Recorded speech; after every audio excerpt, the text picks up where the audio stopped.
Hoy exploraremos el origen espiritual de un color que jamás deberías usar, revelando por qué ha sido adoptado por prácticas de brujería para identificar, manipular y debilitar tu cobertura espiritual. Te mostraremos cómo discernir los códigos visuales que el enemigo utiliza para influenciar, y te ayudaremos a identificar si has sido marcado sin saberlo. ¿Estás listo para entender lo que Dios tiene reservado para ti y cómo protegerte de todo lazo oculto? Desde el principio de los tiempos, los colores han sido más que simple decoración o expresión estética. En la palabra de Dios, cada tonalidad está cargada de un simbolismo profundo, revelando aspectos del carácter divino, del juicio, del pacto, de la pureza y también de la traición espiritual. Nada está puesto al azar. Cuando Dios ordenó la confección del tabernáculo, fue específico en cada detalle: el oro, el púrpura, el carmesí, el lino fino, cada uno con una carga sagrada. Pero lo que fue creado por Dios para comunicar su gloria ha sido secuestrado por el enemigo, porque Satanás, aunque no tiene la capacidad de crear, sí sabe imitar. Y su estrategia más eficaz ha sido camuflarse dentro de lo que parece inocente, bello o inofensivo. Hoy empezamos una revelación espiritual que puede sacudir profundamente tu perspectiva, porque este guión no es solo una advertencia estética, es un llamado a abrir los ojos espirituales ante lo que ha sido normalizado como moda, pero que en lo invisible funciona como un sello, una puerta abierta al control espiritual de las tinieblas. La Biblia está llena de señales, patrones, símbolos y colores. Cuando el profeta Isaías vio al Señor sentado en su trono, lo describió con ropajes gloriosos y un templo que se estremecía con su presencia. En Éxodo, cuando Dios entregó instrucciones sobre las vestiduras sacerdotales, no solo estaba diseñando ropa, sino estableciendo una representación visual del llamado, del pacto y del poder divino. El azul cielo, el púrpura real y el carmesí eran colores reservados para los actos más sagrados. El enemigo lo sabe, y por eso, desde siempre, ha intentado profanar lo sagrado y colocar su propia marca sobre lo que debería reflejar la gloria de Dios. En el mundo espiritual todo comunica. Y si en el reino de Dios los colores pueden ser señal de consagración, en el reino de las tinieblas también son usados como marcadores de dominio. No se trata de superstición, se trata de códigos espirituales. Las brujas, los ocultistas y los adoradores de lo tenebroso conocen muy bien el poder de lo simbólico. Usan velas, símbolos, figuras, geometrías y colores, porque entienden que los colores no solo impactan los sentidos, sino que tienen una vibración espiritual que puede atraer o repeler entidades. Y hay un color, uno en particular, que ha sido adoptado por muchas prácticas oscuras para marcar, para sellar, para señalar espiritualmente a aquellos que están siendo ofrecidos o abiertos al control demoníaco. A lo largo de la Escritura, vemos cómo el enemigo intenta marcar lo que no le pertenece. En Apocalipsis se menciona la marca de la bestia, un símbolo que no será visible solo en el plano físico, sino también en lo espiritual. Pero antes de ese momento ya existen marcas sutiles, marcas camufladas, marcas disfrazadas de estilo, cultura o identidad. Y el color que hoy expondremos no es una excepción. Lo alarmante es cómo ha sido popularizado, incluso romantizado, por la moda, el entretenimiento, la música y el arte. Pero en el plano espiritual, su función es otra. Es la bandera de una conquista invisible. Cuando Dios instruyó a Moisés sobre el manto del sumo sacerdote, especificó el uso del color azul celeste, el púrpura y el escarlata. Cada uno representaba aspectos del carácter divino y del ministerio sacerdotal. El púrpura, por ejemplo, hablaba de realeza y autoridad. El escarlata, de redención a través de la sangre. El lino fino blanco, de pureza. Esto nos muestra que la vestimenta no era solo una formalidad externa, sino una herramienta espiritual con propósito profético. Si esto es así en el reino de los cielos, ¿por qué pensaríamos que en el mundo espiritual de las tinieblas no hay un paralelismo intencional? Los antiguos cultos paganos ya usaban colores específicos para representar a sus dioses. En los rituales de invocación, las brujas y hechiceros sabían que el color era parte del lenguaje espiritual. El enemigo no actúa con improvisación, es meticuloso. Por eso ha logrado introducir su simbología en la cultura popular, revestida de belleza, empoderamiento, sensualidad o rebeldía, según convenga al mensaje. Muchos cristianos han adoptado estos elementos sin entender su trasfondo espiritual y sin saberlo, han abierto puertas que luego se traducen en ataques, opresiones, confusión o estancamiento espiritual. Jeremías 10:2 dice: así dice el Señor, no aprendan el camino de las naciones, ni se aterroricen ante las señales del cielo, aunque las naciones se aterroricen de ellas. Este versículo no solo nos advierte de seguir prácticas paganas, sino que nos llama a no adoptar sus patrones. Muchas veces pensamos que esto solo se refiere a ídolos o costumbres visibles, pero también aplica a lo simbólico. Hay códigos espirituales que no se deben tocar. Y lo más sutil, lo más peligroso, es aquello que se disfraza de inocencia, porque entra sin resistencia. A lo largo de mi caminar he escuchado muchos testimonios de personas que no entendían por qué, tras empezar a usar cierta ropa, cierto estilo o ciertos accesorios, su vida espiritual comenzó a debilitarse.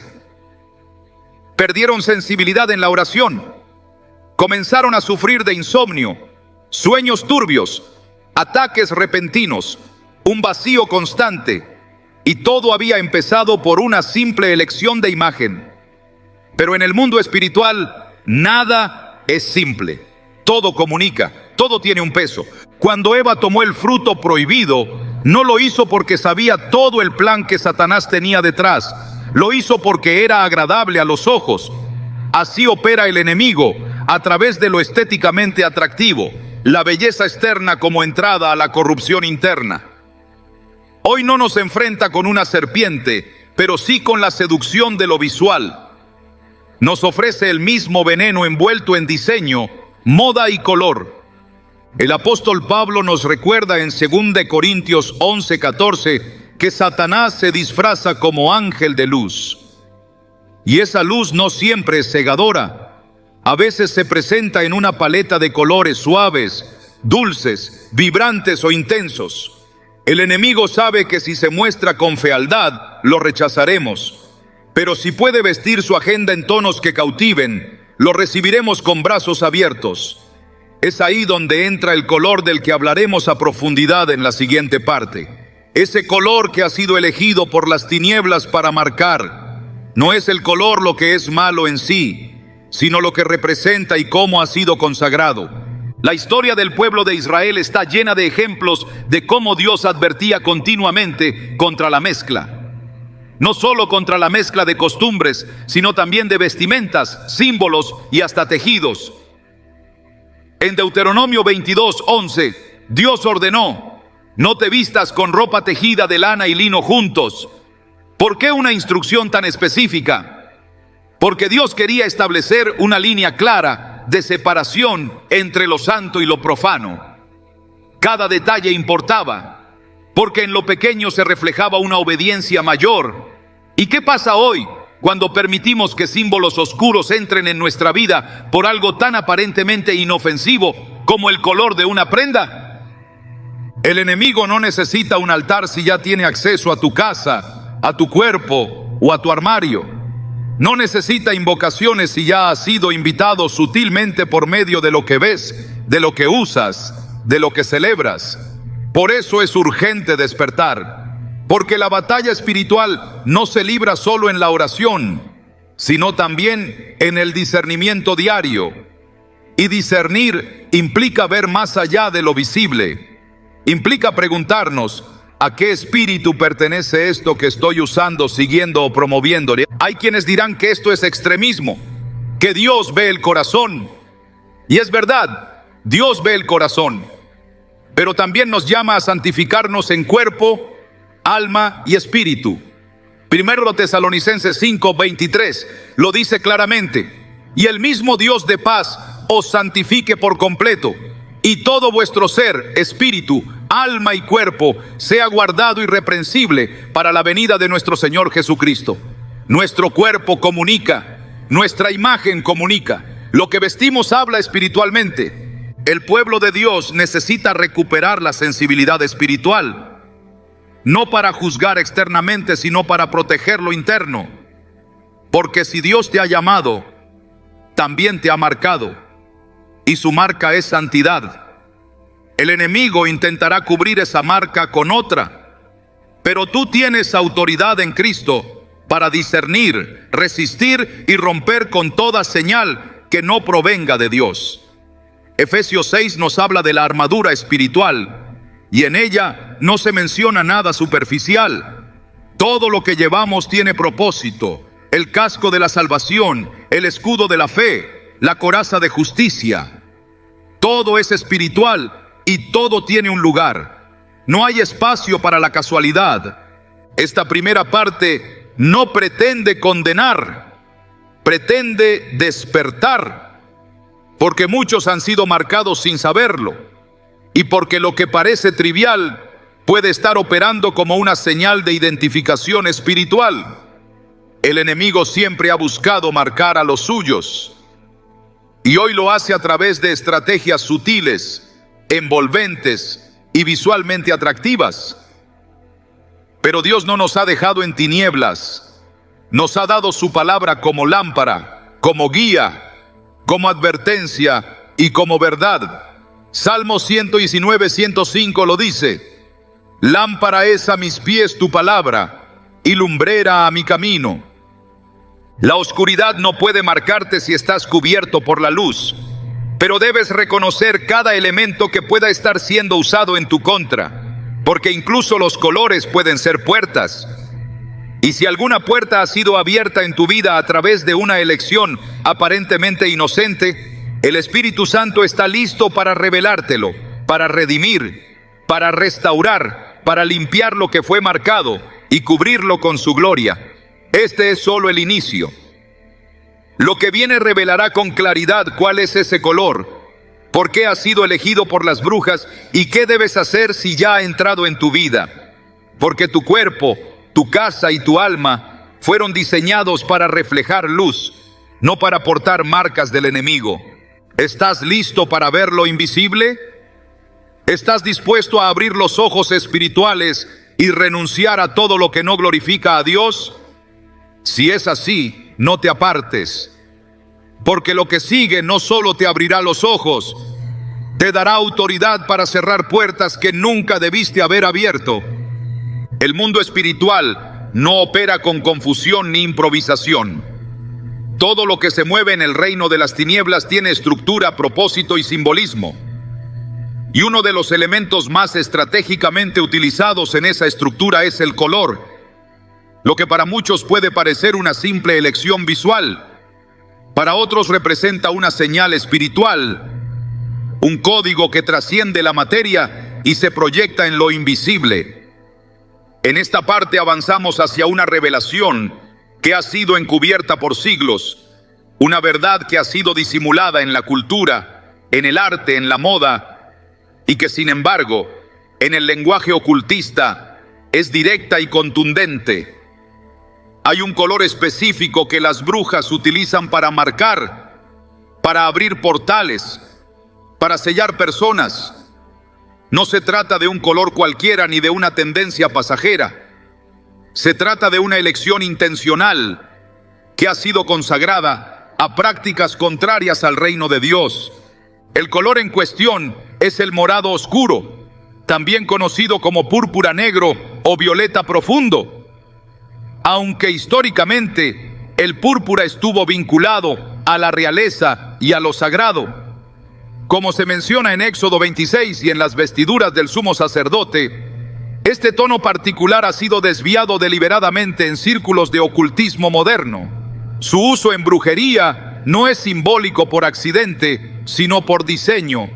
En rituales wicanos, ceremonias de hechicería y cultos neopaganos, el morado oscuro representa conexión espiritual, poder psíquico y apertura a dimensiones invisibles. No es el púrpura del tabernáculo, es una imitación manipulada, y como toda imitación espiritual, no tiene como fin glorificar a Dios, sino confundir, controlar y corromper.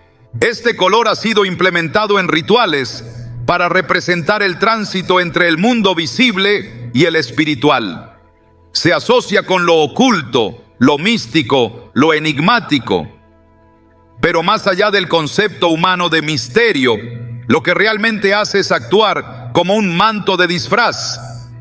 En el ámbito de la brujería, se utiliza para marcar objetos, espacios e incluso personas, estableciendo legalidades espirituales. La vestimenta, los accesorios y los elementos pintados de este color son vistos como puntos de contacto. No se necesita un pacto verbal si ya existe una conexión visual y espiritual aceptada. Por eso, su uso no solo es común en ceremonias oscuras, sino que se ha extendido a contextos donde las personas no saben que están participando de algo espiritualmente comprometido. El enemigo ha logrado infiltrar esta simbología en ámbitos aparentemente inofensivos, eventos, movimientos, estéticas e incluso celebraciones que adoptan este color como emblema sin conocer su raíz. Lo que fue consagrado para marcar pactos espirituales ahora circula como símbolo de empoderamiento, de identidad o de expresión artística. Pero su función en el plano espiritual no ha cambiado, aunque el portador ignore el propósito detrás del color. El mundo espiritual no opera según la ignorancia del humano, sino según las legalidades establecidas. Y cuando se lleva algo que ha sido consagrado a las tinieblas, se establece una puerta. La ignorancia no protege, solo la sangre de Cristo lo hace. En el libro de Apocalipsis se describe a la gran ramera sentada sobre una bestia escarlata, vestida de púrpura y escarlata, adornada con oro y piedras preciosas. Este detalle, lejos de ser una simple elección estética, revela una realidad espiritual. La corrupción espiritual puede estar disfrazada de belleza y poder. Apocalipsis 17:4 dice: y la mujer estaba vestida de púrpura y escarlata y adornada de oro, de piedras preciosas y de perlas, y tenía en la mano un cáliz de oro lleno de abominaciones y de la inmundicia de su fornicación. Aquí, el púrpura está asociado con seducción espiritual, con una falsa autoridad, con una apariencia de gloria que en realidad encubre idolatría y rebelión. Este color específico, en su tonalidad más oscura, se ha convertido en una herramienta activa del ocultismo moderno. Ya no aparece solo en altares esotéricos, sino en productos de uso diario, en marcas comerciales, en símbolos de movimientos globales. El uso constante de este color en ciertos entornos no es casualidad. Hay intenciones espirituales detrás de su propagación. En contextos de brujería, se utiliza para representar la transformación interior sin la intervención de Dios, un poder autodirigido, una evolución que rechaza al Creador. Es el color que simboliza el trono usurpado, la realeza falsa, la espiritualidad sin redención. La Biblia nos advierte que no debemos ignorar las maquinaciones del enemigo. En 2 Corintios 2:11 leemos: para que Satanás no se aproveche de nosotros, pues no ignoramos sus maquinaciones. Esta declaración no es un simple consejo, es una alarma espiritual. Ignorar la estrategia del enemigo es colocarse en desventaja espiritual. Y una de las maquinaciones más efectivas ha sido utilizar lo visual como medio de dominio. Lo que entra por los ojos también puede afectar el alma, porque el ojo es la lámpara del cuerpo. Mateo 6:22-23 nos dice: la lámpara del cuerpo es el ojo. Así que si tu ojo es bueno, todo tu cuerpo estará lleno de luz. Pero si tu ojo es maligno, todo tu cuerpo estará en tinieblas. Lo que observamos, lo que adoptamos visualmente, afecta nuestra condición interna. La insistencia en no usar este color no proviene de una postura superficial. Proviene de la revelación de que en el mundo espiritual todo tiene intención. Nada es neutro. No existen los detalles inocentes cuando hablamos de guerra espiritual. Cuando una prenda, un símbolo o un color ha sido deliberadamente consagrado a poderes de las tinieblas, su presencia en tu vida no es pasiva. Actúa, emite, invita, aunque no lo sepas, aunque no lo sientas, aunque no lo creas. Dios nos ha llamado a ser santos en todo, incluso en lo que vestimos. Primero Pedro 1, 15, 16 dice: sino, como aquel que os llamó es santo, sed también vosotros santos en toda vuestra manera de vivir, porque escrito está: sed santos, porque yo soy santo. La santidad no se limita al altar, se extiende a lo que portamos, a lo que permitimos que nos represente. Cuando usamos lo que ha sido tomado por las tinieblas sin discernimiento, corremos el riesgo de ser confundidos en lo invisible, porque el enemigo no necesita proclamaciones para actuar, solo necesita espacio, y un símbolo equivocado le da acceso. Es esencial entender que el color, como manifestación visual, también transmite autoridad. En el reino de Dios, las vestiduras blancas representan pureza. El lino fino es símbolo de los actos justos de los santos. El oro habla de gloria, el azul del cielo, de revelación divina. Cada uno de ellos comunica algo en el mundo espiritual. Por eso, el uso del color equivocado, especialmente si ha sido adoptado por brujería como una marca espiritual, comunica también. Marca territorio, marca intención, marca pertenencia. El libro de Zacarías nos ofrece una imagen clara de cómo Dios presta atención incluso a las vestiduras del sacerdote. En Zacarías 3, 3, 4 se narra: y Josué estaba vestido de ropas viles, y estaba delante del ángel. Y habló el ángel, y mandó a los que estaban delante de él, diciendo: quitadle esas ropas viles. Y a él le dijo: mira que he quitado de ti tu pecado, y te he hecho vestir de ropas de gala. Esto no era solo una limpieza espiritual, era un cambio de estatus, una restauración de identidad. Lo que vestimos en el plano espiritual es parte de nuestra posición ante Dios. Por lo tanto, lo que ha sido consagrado a las tinieblas no puede estar sobre nosotros. El color morado oscuro, en su uso ocultista, se ha convertido en un velo espiritual. A menudo se asocia con lo intuitivo, lo femenino divinizado, lo trascendente sin Dios. Es una señal de poder sin santidad, de visión sin verdad, de apertura sin discernimiento. Pero en el reino de Dios no hay poder sin santidad, no hay visión sin palabra, no hay apertura sin dirección.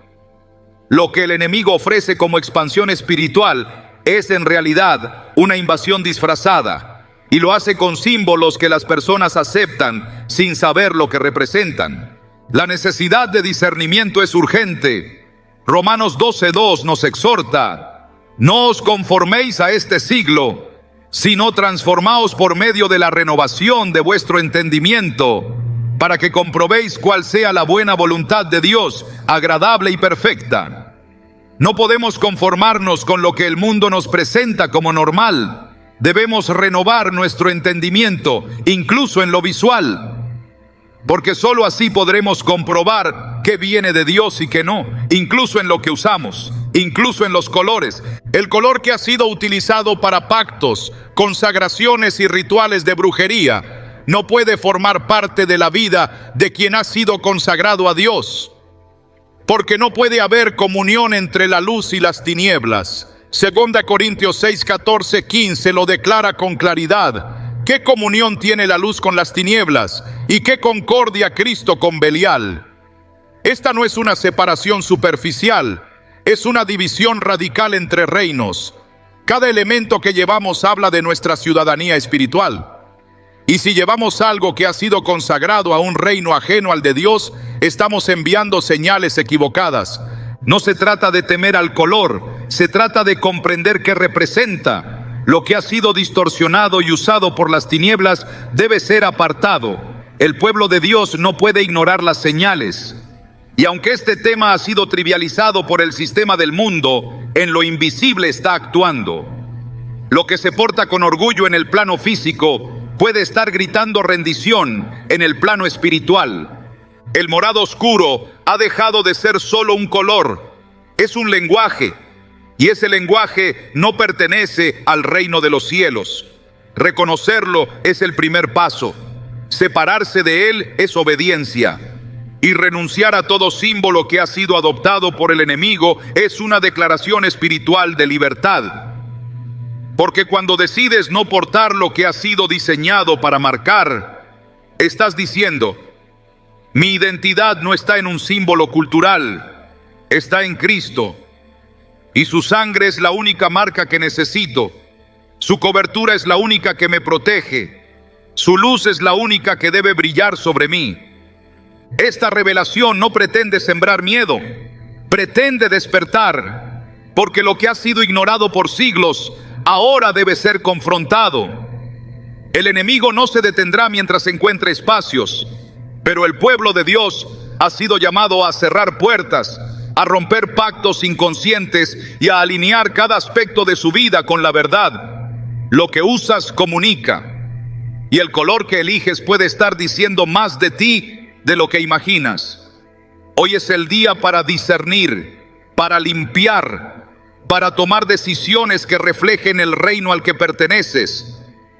La santidad se refleja también en lo que portamos, y Dios está llamando a su pueblo a ser irreprensible, incluso en los detalles. El enemigo ha perfeccionado su estrategia para infiltrar lo oscuro en lo cotidiano. Sabe que si se presenta abiertamente, será rechazado. Por eso actúa con astucia, disfrazando la transgresión de arte, el pecado de moda y la señal espiritual de simple elección estética. Así es como el color usado por brujas para marcar espiritualmente ha dejado de estar restringido a rituales ocultistas y ha comenzado a invadir la vida diaria de miles de personas sin que lo noten. Lo que antes era exclusivo de altares tenebrosos, ahora se encuentra en vitrinas, escaparates, campañas publicitarias, pasarelas, series, perfiles digitales y marcas globales. La marca espiritual se ha convertido en una herramienta de consumo masivo. Y mientras muchos lo asumen como parte de su identidad visual, en el plano invisible se activa una dinámica de legalidad espiritual que pocos comprenden, pero que afecta profundamente la atmósfera que los rodea. Cuando la Biblia dice en Efesios 4:27, no den lugar al diablo, no está hablando solo de actos evidentes de pecado, sino de cualquier punto de acceso, por pequeño que parezca. Lo que el creyente introduce en su vida, ropa, símbolos, colores, puede convertirse en un acceso indirecto si no ha sido discernido. No es que el color en sí tenga poder por naturaleza, sino que una vez consagrado y utilizado reiteradamente en contextos oscuros, empieza a ser reconocido espiritualmente como una marca, una bandera, una señal que genera apertura. Esa es la razón por la cual este color, adoptado por la brujería para marcar, ha sido popularizado con tanta insistencia y ha penetrado silenciosamente en el entorno cotidiano. Muchos lo utilizan sin entender lo que están portando. Desde la elección de un fondo de pantalla hasta el color predominante en sus prendas más queridas, lo han integrado sin sospechar que aquello que visten o muestran puede estar hablando espiritualmente por ellos. Y no se trata de superstición ni de legalismo visual. Se trata de entender que el mundo espiritual responde a señales, a símbolos, a códigos. Tal como en el Antiguo Testamento, Dios ordenaba al pueblo que se abstuviera de ídolos y formas paganas, hoy la instrucción sigue siendo clara: no imiten las prácticas del mundo. Romanos 12:2 lo repite con poder: no os conforméis a este siglo, sino transformaos por medio de la renovación de vuestro entendimiento. Renovar el entendimiento es mirar más allá de lo visible y preguntar: ¿qué espíritu está detrás de esto? ¿Qué mensaje está siendo transmitido sin palabras? En el plano espiritual, todo comunica. El enemigo no necesita que lo invoquen si logra que lo representen. Y el color que ha sido utilizado como marca por brujas es precisamente uno de los medios más efectivos para representar su agenda. Desde pasarelas hasta campañas de redes sociales, el morado oscuro aparece como símbolo de introspección, poder interior, conexión con lo místico. Pero en los rituales ocultistas, ese mismo color está presente para abrir portales, marcar a los suyos, atraer entidades y establecer territorio. La expansión de este color no ha sido neutral, ha sido dirigida. Los movimientos espirituales sincretistas lo han adoptado como emblema. Las modas alternativas lo utilizan como distintivo. Incluso en algunos contextos religiosos que han caído en desviación doctrinal, se ha mezclado lo sagrado con lo místico bajo esa tonalidad. No es casualidad. Cuando algo se extiende con tanta fuerza, es necesario preguntarse, ¿quién lo está empujando en el plano espiritual? Porque el Espíritu Santo guía a toda verdad, mientras el espíritu del error opera con confusión, camuflaje y persuasión emocional. En 1 Juan 4:1 se nos exhorta: amados, no creáis a todo espíritu, sino probad los espíritus si son de Dios. Esto incluye lo que consumimos visualmente, lo que aceptamos como parte de nuestra imagen, lo que llevamos con nosotros en lo externo, pero que puede operar en lo interno.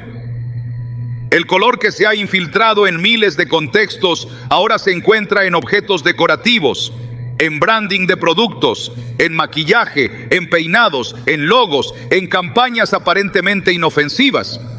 Lo que antes se reservaba para rituales privados ahora se promueve como un símbolo de fuerza y transformación personal. El sistema del mundo presenta este color como una opción estética válida, sofisticada, alternativa.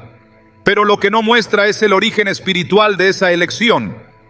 La Biblia nos advierte en 2 Corintios 11:14 que Satanás se disfraza como ángel de luz. Lo que parece atractivo, poderoso o innovador puede estar camuflando una agenda espiritual destructiva. En este caso, se ha vestido con tintes artísticos, culturales y sociales para enraizarse en la mente colectiva. Y mientras tanto, el enemigo fortalece su marca sin ser detectado. El uso constante y desprevenido de este color por parte de creyentes abre brechas, no porque el tono tenga poder en sí, sino porque ha sido espiritualmente codificado por prácticas que se oponen al reino de Dios. Lo mismo que ocurrió con símbolos que antes eran sagrados y luego fueron pervertidos, ocurre con este color. El enemigo no necesita inventar, solo necesita distorsionar. Y cuando logra introducir esa distorsión en la vida de los hijos de Dios, ha conseguido avanzar sin oposición. El libro de Levítico es claro respecto a la pureza en todo aspecto.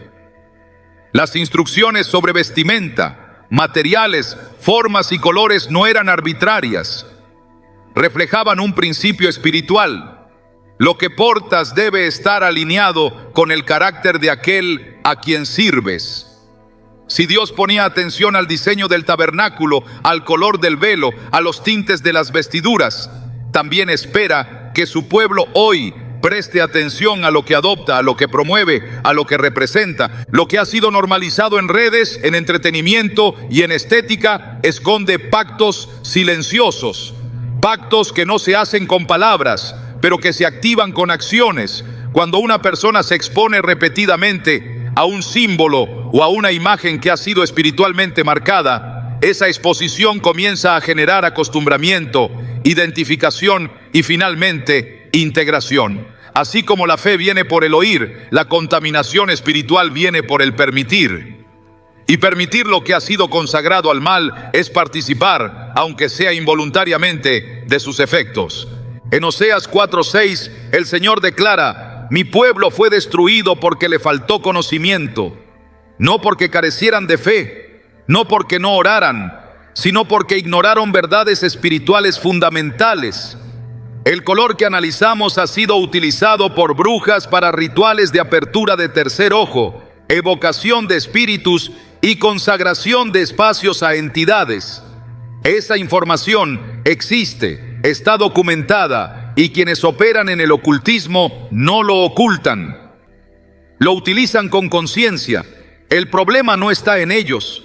El problema es que el pueblo de Dios ha ignorado estas señales y ha abierto la puerta de su casa, de su alma y de su armario a lo que nunca debió cruzar el umbral. Dios nos llama a cerrar las puertas, a limpiar el templo, a remover lo que contamina.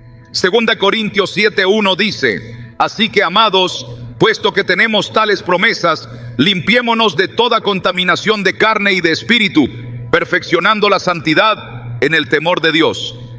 Esta limpieza incluye las cosas que consideramos inofensivas, incluye lo que nos parece bello, pero que en lo invisible emite otro mensaje. Incluye lo que portamos como moda, pero que fue diseñado para marcar, no para embellecer. Hay una diferencia entre lo que Dios redime y lo que el enemigo reclama como suyo. Lo que ha sido entregado repetidamente en sacrificios espirituales a entidades de oscuridad no puede ser utilizado sin consecuencias. El color que las brujas utilizan para marcar ha sido ofrecido en altares donde se invocan demonios. Ha sido repetido en rituales de poder psíquico y empoderamiento místico. Ha sido establecido como un símbolo de acceso. Y cuando alguien que ha sido apartado por Dios lo porta sin discernimiento, se produce una contradicción espiritual que genera confusión, debilitamiento y pérdida de sensibilidad. Dios no es un Dios de confusión. Su luz no se mezcla con tinieblas y su llamado no se contradice. Si ha ordenado vivir en santidad, eso incluye nuestras decisiones visuales. Si ha establecido que somos templo del Espíritu Santo, lo que entra en ese templo no puede estar marcado por lo profano. La pureza no se limita a lo sexual o moral. También es visual, también es simbólica, también es espiritual. En el libro de Apocalipsis se nos muestra cómo los redimidos portan ropas blancas. No porque el blanco sea el único color permitido, sino porque en lo espiritual la limpieza se representa por lo que se porta. Si la ropa comunica una señal espiritual, el color también. Por eso el color usado por brujas no puede formar parte del atuendo de alguien que ha sido consagrado a Dios. Porque no hay pacto entre Cristo y Belial. Porque no hay concordia entre la verdad y la distorsión. La urgencia de esta revelación no es estética, es espiritual. Lo que ha sido infiltrado en la cultura tiene un propósito, y si no es del reino, es contra el reino. Lo que parece sofisticado puede ser tóxico espiritualmente.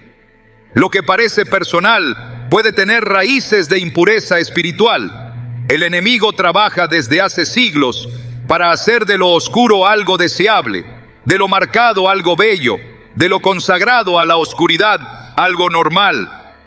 Pero el discernimiento rompe el ciclo. La verdad expone la raíz. La luz desactiva la marca.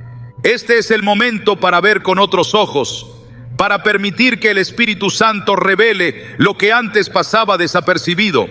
Porque mientras el pueblo duerme, el enemigo siembra.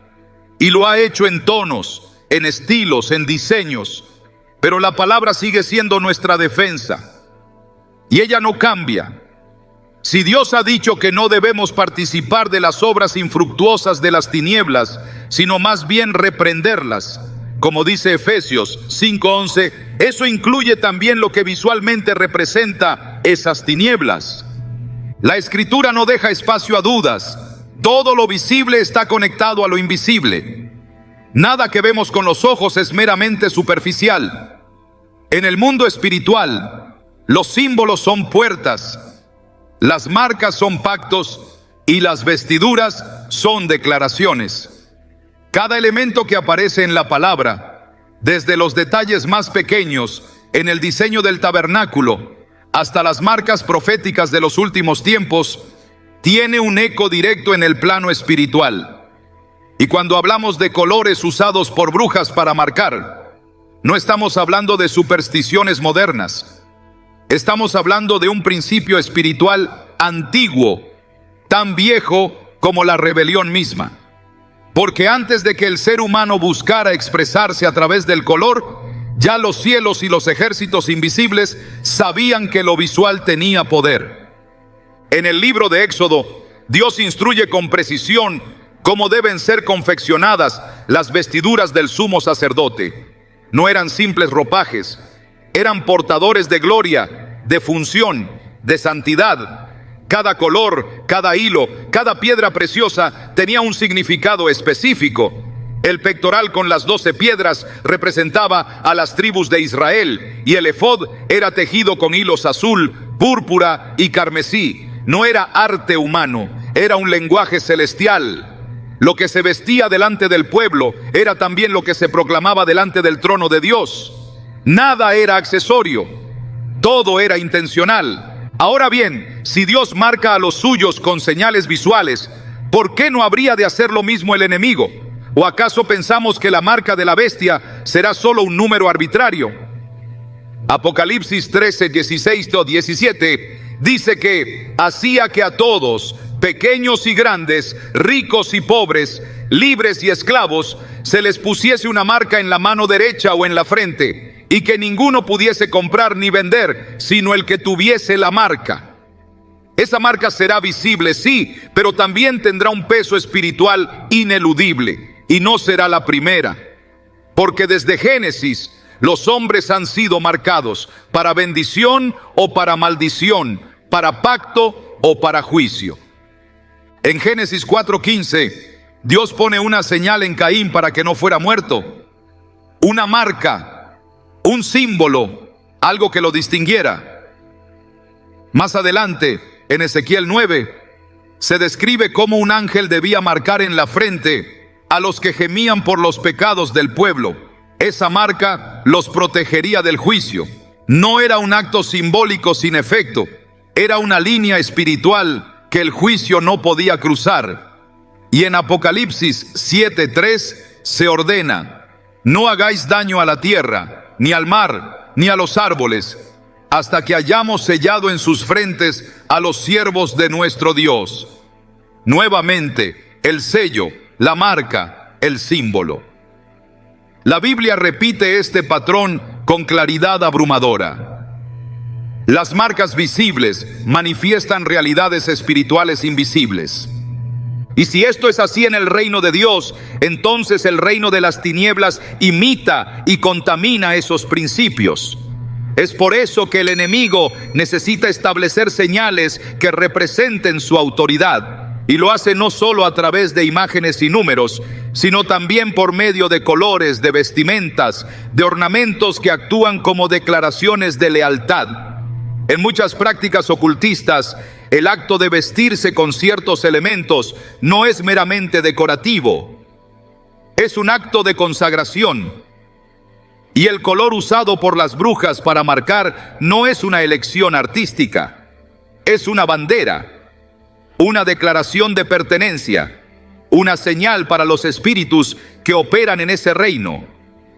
El uso ritual de colores como forma de marcar territorio o invocar presencias es tan antiguo como los sacrificios idolátricos del Antiguo Testamento.